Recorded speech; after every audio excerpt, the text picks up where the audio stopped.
Ever needed a credit card immediately, but didn't want a physical card in your wallet?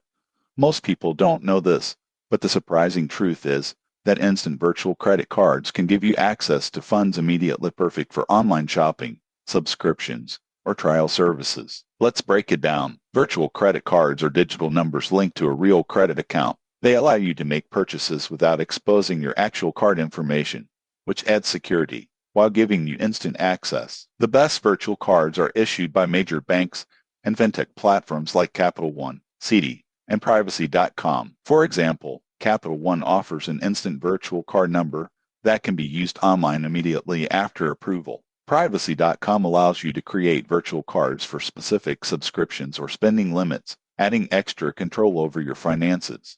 Most people get this wrong. They think virtual cards are slow to set up, but in reality, many platforms provide a usable number in seconds. Key benefits: 1. Security. Each transaction uses a unique number, reducing fraud risk. 2. Instant access. No waiting for physical mail, which is perfect for time-sensitive purchases. 3. Spending control. Set limits, expiration dates, or single-use cards to avoid overspending. Who should get a virtual card? Online shoppers, people signing up for multiple subscriptions, or anyone concerned about credit card fraud. Even if you have a traditional card, pairing it with a virtual card adds a layer of convenience and protection. If this guide helped you understand the best instant virtual credit card options, subscribe for more insights on safer, faster, and smarter ways to spend online. Instant numbers can mean instant peace of mind.